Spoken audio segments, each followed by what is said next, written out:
రాజీవ్ కనకాల గారు dragon glimpse గురించి అలాగే తారక్ అన్న గురించి ఏమన్నాడు ఈ వీడియోలో తెలుసుకుందాం. రాజీవ్ కనకాల గారు, మా డీరెస్ట్ తారక్ కి పుట్టినరోజు శుభాకాంక్షలు. చాలా ఎగ్జైట్ గా అయితే ఉన్నాను నేను మీతో మళ్ళీ కలిసి పని చెయ్యడానికి. మీకు జూనియర్ ఎన్టీఆర్ గారితో స్టూడెంట్ నెంబర్ 1 నుంచి స్టార్ట్ అయ్యి జనతా గ్యారేజ్ వరకు చాలా మూవీస్ లో అయితే రాజీవ్ కనకాల అయితే నటించారు. ఇప్పుడు మళ్ళీ రీయూనిట్ అయితే అవ్వబోతున్నారు డ్రాగన్ మూవీలో. సో అదే మెన్షన్ అయితే చేశాడు తను.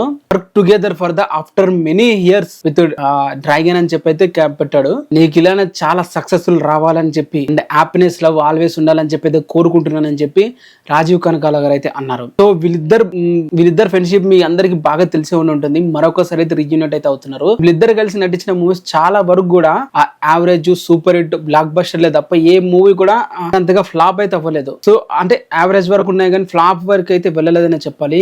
ఆ రేంజ్ అంటే ఇద్దరిది ఫ్రెండ్షిప్ అనే చెప్పాలి. మధ్య జూనియర్ ఎన్టీఆర్ గారు మూవీస్ చేయడం ఆపేస్తారు తనతో. చివరిగా జనతా గ్యారేజ్ లో చేశారు. అంతకు ముందు కూడా చాలా మూవీస్ కూడా చేశారు. సో తను కూడా సూపర్ ఎగ్జైట్ అయితే ఉన్నాడు తారక్ అన్నతో నటించడానికి. మరి మీరేమంటారు దాని గురించి కింద కామెంట్ అయితే చేయండి. యాక్టర్ రాహుల్ విజయ్ మూవీకి జూనియర్ ఎన్టీఆర్ గారు ఒకసారి ప్రీలీజ్ ఈవెంట్ కూడా వెళ్ళడం జరిగింది. తను వచ్చేసి డ్రాగన్ గ్లిమ్స్ గురించి ఏమంటున్నాడు ఒకసారి వినండి. తనకు వచ్చేసి ఏదైతే డ్రాగన్ గ్లిమ్స్ లో చివరిగా చూపించిన షాట్ ఉంది ఇట్లా చూపిస్తాను, ఆ షాట్ నాకు చాలా బాగా నచ్చింది అని చెప్పి అయితే పోస్ట్ అయితే చేశాడు. ఇదన్నా ఇలాంటి యాక్టర్ అన్నా కావాలి, ఇలాంటి యాక్టర్ తోపు అని చెప్పి అయితే అన్నాడు. తన జూనియర్ ఎన్టీఆర్ బిగ్గెస్ట్ ఫ్యాన్ అని మీ అందరూ బాగా తెలుసు కదా. సో ఇది సెలబ్రిటీస్ అందరూ కూడా రియాక్ట్ అయితే అవుతున్నారు. నెక్స్ట్ వచ్చేసి వీడియోస్ అయితే వస్తాయి మన ప్రశాంత్ నీల్ గారు ఇంటర్వ్యూ గురించి.